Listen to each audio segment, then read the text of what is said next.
99 नेकी वाला जब जहन्नम की तरफ बढ़ेगा तो अचानक 99 गुनाह वाला चौंक जाएगा, बोले भैया रुक जा, ठहर जा। मेरे सरकार अबद करार फरमाते हैं, वो गुनहगार कहेगा भाई रुक जा। बोला क्या हुआ? बोला मैं तो कन्फर्म हूं कि मैं नहीं बच सकता, मगर एक चांस है तू जन्नत में जा सकता है। बोला कैसे? बोला मेरे पास जो एक नेकी है ना, वो रख के भी मेरा रास्ता क्लियर नहीं। एक काम कर, तू ले ले, जन्नत में चला जा, कम से कम गांव का तो एक आदमी जन्नत में चला जाएगा। मेरे नबी फरमाते हैं क़यामत के दिन अल्लाह के हुक्म से एक बंदे का अमल वजन होगा। एकदम तैयार रहिएगा, दिल गुर्दा सलामत रखिएगा। हजरत की तरफ फसीह गुफ्तगू मैं नहीं करता हूं, मैं डायरेक्ट हमला करता हूं कि दिल पे जाके लगे, ताकि चोट लगे तो कम से कम आह ऊ कहे, दर्द हो तो अल्लाह अल्लाह कहे।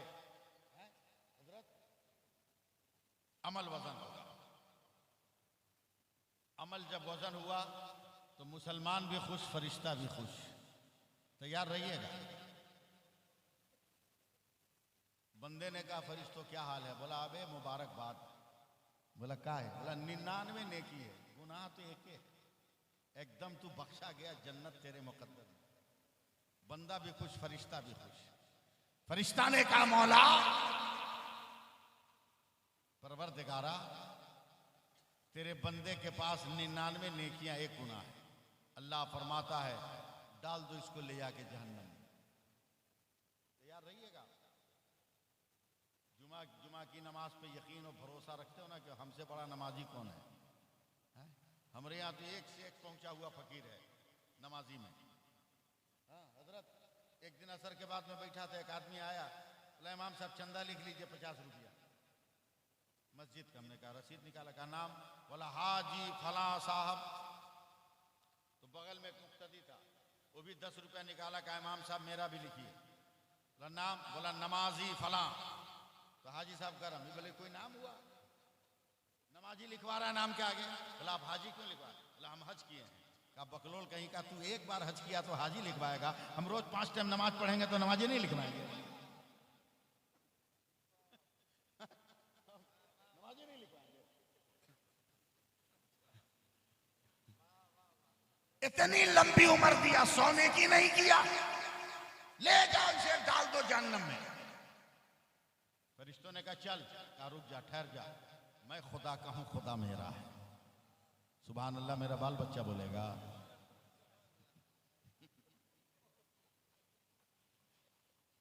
मैं खुदा का हूं, खुदा मेरा है। मैं खुदा से बात करूंगा, परवरदिगारा ये मेरी गलती है, मेरी खता है कि मैं 100 नेकी नहीं कर सका, मगर तू तो अरहमुर राहिमीन है, मौला अपने फजल से माफ कर दे। अब मैं यहाँ रुक कर अभी कुछ नहीं कहूंगा आपको, सुभान अल्लाह कहिए न कहिए, आपकी मर्जी पर मैं आगे बढ़ रहा हूँ, वरना रोक रोक के बोलता रहूंगा तो टाइम ज्यादा हो जाएगा। अब गया मैदान क़यामत में छोड़ दो, नेकी मांग ले, 99 है, एक का जुगाड़ कर ले, 100 हो जाए।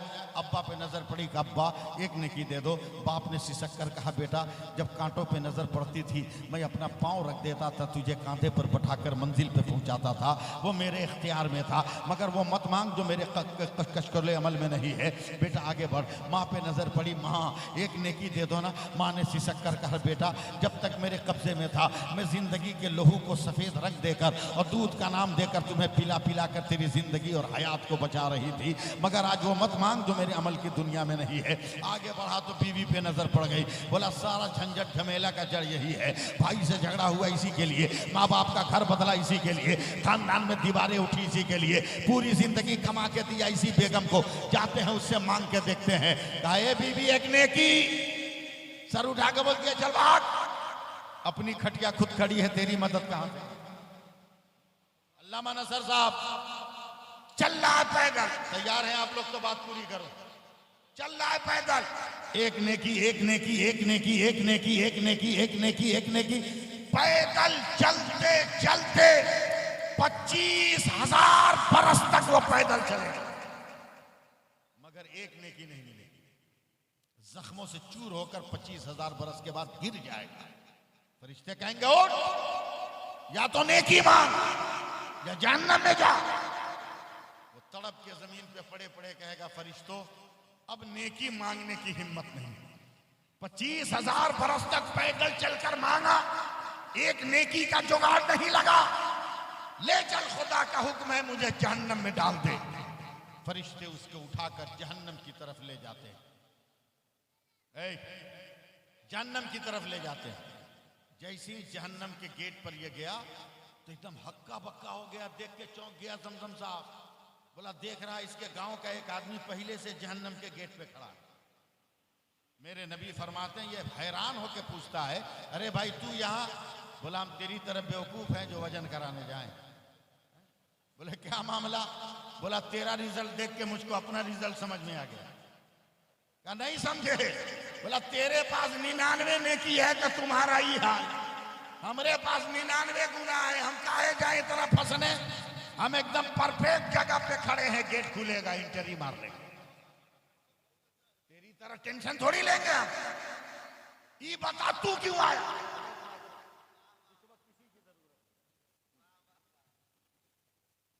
तू क्यों आया? तेरे पास तो 99 नेकी, एक नेकी जुगाड़ का हुक्म भी मिला था। कहा देख दशा क्या है, देख ले हालत क्या है। 25,000 बरस पैदल चले मगर एक नेकी नहीं मिली, इसीलिए तो हम नहीं गए। क्या करोगे? जाओ जहन्नम में। अब ये 99 नेकी वाला जब जहन्नम की तरफ बढ़ेगा तो अचानक 99 गुनाह वाला चौंक जाएगा। बोले भैया रुक जा, ठहर जा। मेरे सरकार अब करार फरमाते हैं, वो गुनहगार कहेगा भाई रुक जा। बोला क्या हुआ? बोला मैं तो कन्फर्म हूं कि मैं नहीं बच सकता, मगर एक चांस है, तू जन्नत में जा सकता है। बोला कैसे? बोला मेरे पास जो एक नेकी है ना, वो रख के भी मेरा रास्ता क्लियर नहीं। एक काम कर, तू ले ले, जन्नत में चला जा, कम से कम गांव का तो एक आदमी जन्नत में चला जाएगा। पूरा मजमा बोलो, हाथ उठाकर बोलो सुभान अल्लाह। कम से कम गांव का तो एक आदमी जन्नत में चला जाएगा। बोला तू देगा? अरे हम रखेंगे क्या करने के लिए, ले ले। जैसे ही एक नेकी देगा, मुस्कुराता हुआ आएगा रब की बारगाह में, मौला तेरे हुक्म से एक नेकी का जुगाड़ लग गया। अल्लाह फरमाता है, फरिश्तों मेरा कौन बंदा है? क़यामत के मैदान में सब नफसी नफसी ज़बू इला गैरी पुकार रहे हैं, नेकी बांट रहा है, कौन मेरा बंदा है? फरिश्ते कहेंगे मौला जहन्नम के गेट पर तेरा एक बंदा है, ये माल उसी ने दिया। अल्लाह फरमाएगा जाओ उसको भी पकड़ के ले आ। फरिश्ते जाएंगे उसको पकड़ के लाएंगे, देखता हूं मैं कहां तक आप तक पहुंचाऊं। फरिश्ते उसको भी पकड़ के लाएंगे, अल्लाह की बारगाह में हाजिर करेंगे। परवरदिगार फरमाएगा तुमने नेकी दिया? कहा मौला मैंने दिया। कहा क्यों? कर रख के भी मेरा भला नहीं था, इसलिए मेरे दिल ने फैसला किया कि मैं जाऊं या ना जाऊं, कम से कम मेरा एक भाई जन्नत में चला जाए। बोलिए बोलिए बोलिए। जैसे ही गुनहगार ने ये जुमला कहा, रब फरमाएगा फरिश्तों मेरे हुक्म से दोनों को जन्नत में डाल दो। अब फरिश्ते कहेंगे मौला वो मुकम्मल नेकोकार जन्नत समझ में आई, मगर ये मुकम्मल गुनहगार, इसको जन्नत कैसे? तो अल्लाह फरमाएगा खामोश रहो और फैसला करो। जब बंदा होकर मेरे बंदा पे रहम कर रहा है तो क्या अल्लाह होकर मैं अपने बंदा पे रहम ना करूंगा?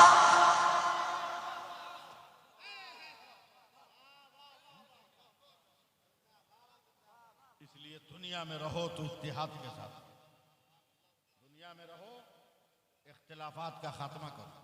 अंसारी जोलहा दुनिया सैयद पठान बहुत किया, अब मुसलमान कहो, मुसलमान कहो। और गरीब बेटियों के बाप से भीख मांगना बंद करो।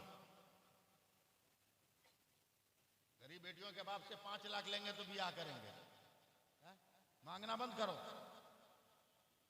मखलूत तालीम, लड़का लड़की को एक जगह पढ़ा रहे हो, रिएक्शन हो रहा है। मुसलमान की बेटियां गैर मुस्लिमों को लेकर भाग रही हैं, इसलिए शादी ब्याह में पैसा बचाओ और पूरा इलाका मिलके अपना कॉलेज बनाओ ताकि अपनी बेटी को तुम इंग्लिश तालीम दे सको। अगर अपने माहौल में दोगे तो तेरी बेटी बेपर्दा नहीं रहेगी, सैयदा फातिमा की हया की चादर में लिपटी हुई नजर आएगी। और नहीं समझे हो तो मेरी बात समझो। आखिरी जुमला, जमजम साहब, एक शेर जंगल का बूढ़ा हो गया, चुपचाप बैठा रहता था। जवान शेर शिकार करके लाता तो बुढ़वा को खिलाता। एक दिन जवान शेरों का मन भाग गया, बोला कमाए हम खाए बुढ़वा, जो आप लोगों का नेचर है, हम तो क्लियर बोलते हैं ना, जो आप लोगों का नेचर है, एक बाप 10 बेटा की परवरिश कर लिया, मगर 10 बेटा मिलकर एक बाप को नहीं खिला पा रहा, एक मां को नहीं खिला पा रहा। जैसे ही नए आंचल की खुशबू लगी, पुराने आंचल की महक भूल गया बेवकूफ कहीं का। अबे चेक कर, नए आंचल में जो महक है वो परफ्यूम की है, वो हवा में उड़ जाए, और पुराने आंचल में जो महक है वो मां की ममता की महक है, कयामत तक तेरे साथ। जंगल के शेरों ने बाइकाट कर दिया, बुढ़वा क्या करता, 2-4-10 दिन भूखे रहा, भूख बर्दाश्त नहीं हुई। आजकल देखते नहीं हो, नौजवान करोड़पति है, उसका बाप जो है भीख मांग रहा है। ऐसे कई लोगों को मैं जानता हूं, कितने लोगों को मैं जानता हूं।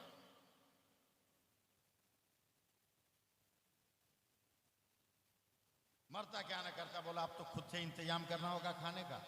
एक दिन हिलते डोलते भूखा शेर जंगल से बाहर निकला। जैसे ही निकला, अगर मेरी बात समझ जाओ आप तब, जंगल से जैसे ही निकला, गांव के सारे कुत्तों ने घेर लिया। बोला यही है जो हमारे बाप माँ को खाया, हमारे खानदान को यही खाया है, मार। गांव के सारे कुत्ते उस बूढ़े शेर को घेर लिए मारने को। अब शेर पर हमला करते कुत्ते कि जंगल के जवान शेर निकले, देखा हमारे बूढ़े पर कुत्ते हमला कर रहे हैं, चढ़ा है नशा।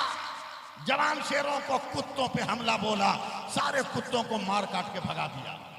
तब बूढ़ा रोकर कहता है, बेटो काहे जान बचाया, भूखे मरने से अच्छा है ना कि कुत्तों के मारने से मर जाते, क्यों बचाया। तो जवान शेर कहता है, चचा आपस में जितना झगड़ा होगा हम लड़ लेंगे, मगर जब कौम की आबरू का सवाल आएगा हम इख्तिलाफ नहीं देखेंगे, कौम का वकार देखेंगे, कौम का वकार देखेंगे।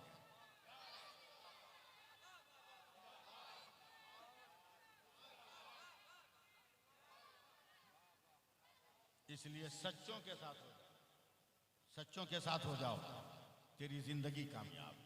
अगर इजाजत हो तो 2 मिनट में एक वाकया सुना दूं, सुना दूं। हजरत बैठे हैं, गुस्ताखी हो रही है मुझसे गुस्ताखी हो रही है, मगर नवाजना तो इन्हीं लोगों का काम, नवाजना इन्हीं लोगों का काम। अगर अंसारी के घर में सैयद न गए होते तो आज अंसारी को पहचानता कौन। मेरे सरकार अबू अयूब अंसारी के घर गए, तब ना अयूब अंसारी को पहचाना गया। ये भी तो उन्हीं की नस्ल है ना, यहाँ है मेरे घर में, मैं भी तो अंसारी।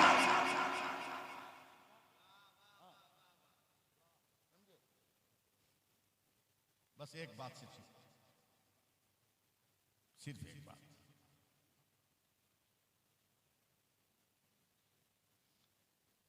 लोहा लोहे से कटता है, लोहा ये भी नहीं समझ रहे हैं, राजमिस्त्री को कभी नहीं देखा है का, लोहा लोहे से कटता है। इराक के डाकुओं ने प्लानिंग किया कि बहुत इधर उधर डकैती कि अब बगदाद में डकैती करना। तो डाकू में से एक डाकू बोला, अरे बाप रे बाप, इतना डेंजर काम मत करो। बोला क्यों। बोला बगदाद में सब वली रहता है, आंख बंद करता है बहुत दूर तक देखता है आंख बंद करता है तो बहुत दूर तक देखता है। तो डाकुओं का सरदार कहता है, अबे लोहा लोहे को काटता है। बोला क्या मतलब। बोला बाजार में बहुत जुब्बा पगड़ी दाढ़ी मिल रही है, तस्वीर भी मिल रही है, बाजार से खरीद लेते हैं, नकली दाढ़ी, नकली जुब्बा, नकली पगड़ी, देखते नहीं हो। पुराना नाथ खां कव्वाल हो गया, पुराना कव्वाल मुकर्रिर हो गया। अजब अजब हाल है भाई, अजब अजब हाल है दुनिया का। बोला लोहा लोहे को काटता है, हम भी वली बन के चलेंगे। वो लिया 100 का नहीं, हजारा तस्वीर, एकदम शहर बगदाद की सरहद पे पहुंचकर इल्लल्लाह इल्लल्लाह इल्लल्लाह इल्लल्लाह इल्लल्लाह इल्लल्लाह गूंज गया शहर बगदाद। बोला बाप रे बाप, लगता है वलियों की बड़ी जमात आ रही है, समझे। वाली बगदाद नंगे पैर निकल के इस्तेकबाल किया, हाथ जोड़कर बोला हुजूर बगदाद बगदाद में आपका इस्तेकबाल है, मगर इधर उधर मत रहिएगा, हमारे शाही मेहमान खाने में रखा। नहीं, हम लोग अल्लाह वाले हैं, तेरे मेहमान खाने में रहेंगे तो हमारे जिक्र में कमी होगी। इल्लल्लाह इल्लल्लाह इल्लल्लाह इल्लल्लाह इल्लल्लाह। खानकाही आदमी इसलिए जिक्र कर ले, समझे? बड़े पीर का बड़ा बेटा हूं और मैं भी छोटा पीर थोड़ी हूं, लेकिन प्रचार नहीं करता। 50,000 से कम हमरे मुरीद थोड़ी है, लेकिन हम प्रचार नहीं करते हैं, इसलिए कि पीरी मुरीदी दुकानदारी का नाम नहीं है। पीरी मुरीदी रुश्द व हिदायत के पैगाम को आम करने का। याद रख हुजूर, माफ कर दीजिए, कम से कम दिन भर रहिएगा, रात को चले जाइएगा। आपसे मैं आंखें आंखें में बात किया, गोटी सेट हो रही है बे, दिन को धूप में कहाँ इधर उधर रहेगा, इसलिए शाही मेहमान खाने में गुजार ले, रात को तो अपना क्लियर रहिए, क्लियर रहिए एकदम। दिन भर खानकाह को, बगदाद की जमीन को गुजाए हुआ है। इल्लल्लाह इल्लल्लाह इल्लल्लाह हक ला इलाहा इल्लल्लाह। चला सिलसिला, रोज रात को निकलता था कि हम लोग यहाँ नहीं रहेंगे, आबादी में डिस्टर्ब हो रहे हैं, जंगल में जाके इबादत करें, और दरख्त में जाके जुब्बा पगड़ी दाढ़ी तस्बीह टांग के डकैती करता था। एक दिन ईशा की नमाज पढ़ के खाना चल रहा था, वैसे ही वाली बगदाद का नौकर आया, कहा सरकार मुसीबत है। कहा क्या? बड़ी मिन्नतों के बाद तो एक बेटा पैदा हुआ था जो पांव का लंगड़ा, हाथ का लूला, आंख का अंधा, कान का बहरा, जबान का गूंगा था। हुजूर, आज वो बेटा भी मरने वाला। तवज्जो दे, आज वो बेटा भी मरने वाला है। मलका ने आखिरी दीदार को बुलाया, जब गया और अपने अपाहिज बेटे को ऐंठते हुए देखा है ना, बाप का कलेजा है ना, है जमजम भाई, बाप का कलेजा। चाहे जितना काला बेटा हो, मगर माँ बाप जब गोद में उठाते हैं तो कहते हैं हाय मेरे चंदा, हाय मेरे लाल, हाय मेरे सूरज, हाय मेरे चांद। माँ बाप का कलेजा ही अलग होता है। नौकर को कहा दौड़ के जा, अल्लाह वालों की जमात आई है, किसी एक वली को बुला ले, मेरा अकीदा है कि वली अगर दम कर देगा तो मेरा बेटा बच जाएगा।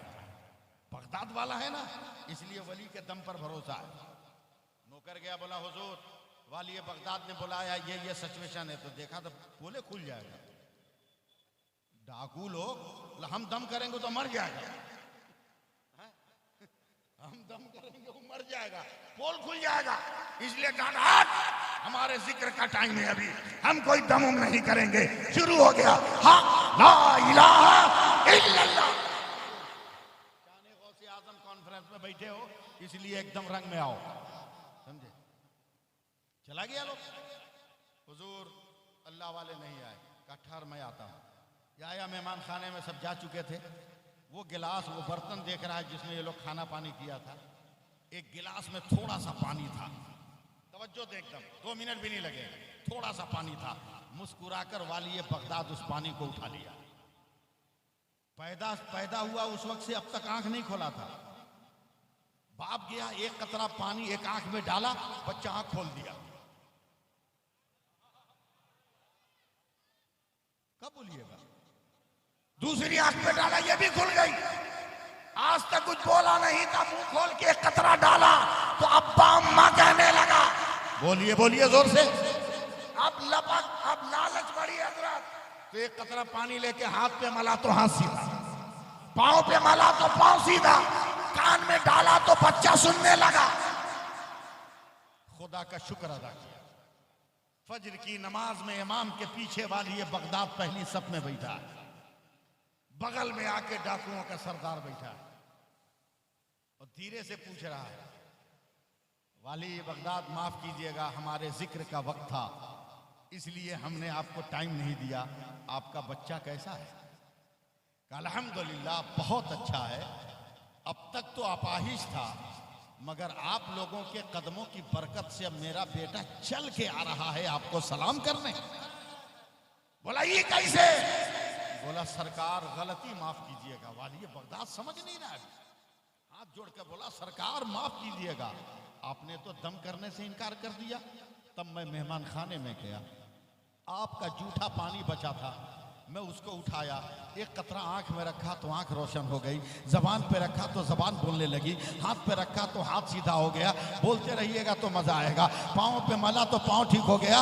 इतना कहना था, फौरन वो इंसान खड़ा हुआ, सर को सजदे में रखकर वो डाकुओं का सरदार करता, मेरे खुदा ये नहीं जानते कि हम कितने बड़े पापी हैं, मगर ऐ खुदा तू तो जानता है कि मैं कितना बड़ा पापी हूँ, फिर मेरे जूठे में ये बरकत क्यों दिया। आवाज आई, ऐ गुनहगार बंदे, मैंने तेरी आबरू नहीं बचाई है, तुमने जो मेरे वलियों का लिबास पहना है उस लिबास की आबरू बचाई है, उस लिबास की आबरू बचाई। इसलिए कूनो मा सादिकीन, सच्चों के साथ। और आखिरी लफ्ज ये, पीर साहब से पूरा एकदम नाप से लेकर गर्दन तक ताबीज पहन लो। ताबीज लिखवाने वालों से दायां बायां आगे पीछे जितना ताबीज लटकवाना है लटका लो, कोई फायदा नहीं होगा। साफ साफ सुना, पहले नमाज पढ़ो, पहले नमाज पढ़ो और उसके बाद पीर साहब अगर मुस्कुरा के खाक भी दे देंगे ना तो झट से जाके असर करेगा, लेकिन पहले नमाज पढ़ो। अल्लाह ताला हम सबको अमल की तौफीक अता फरमाए, सिरात मुस्तकीम पे चलने का जज्बा अता फरमाए। बहुत देर तक मैंने आपका टाइम ले लिया, इसके लिए माजरत, बिलखुसूस हजरत से माजरत कि एक आले रसूल को मैंने इतनी देर तक मुशक्क़त में रखा। अल्लाह उनके सदक़े में हम सबकी मग़फ़िरत फरमाए। आमीन कहो ना, आमीन कहो ना। इंसान हो सकता है दौरान गुफ्तगू कोई जुमला शरीयत के खिलाफ निकला हो, अल्लाह ऐलान में तौबा करता हूँ, आप सबको गवाह बनाकर पढ़ता हूँ। अस्तग़फ़िरुल्लाह रब्बी मिन कुल्लि ज़ंबि व अतूबु इलैह, अशहदु अन ला इलाहा इल्लल्लाह व अशहदु अन्ना मुहम्मदर रसूलुल्लाह। बस चलते चलते आखिरी पैगाम सुन लो कि है फलदार के नसीब में है पत्थरों की चोट, फलदार के नसीब में है पत्थरों की चोट, ये हौसला नहीं है तो फिर बेसमर रहो। वो जहर में खुलूस तो पी जाओ शौक़ से, अमरी तो बेखुलूस तो ठोकर से मार दो। और मुसलमानों आखिरी पैगाम, घर घर ये नारा लगा दो कि उदास बैठो ना यारो चलो मदीने चले, उदास बैठो ना यारो चलो मदीने चले, गमे फिराक के मारो चलो मदीने चले। और मेरे हुजूर तो भरते हैं झोलियाँ सबकी, कहीं ना हाथ पसारो चलो मदीने चले। अस्सलामु अलैकुम व रहमतुल्लाहि व बरकातहू।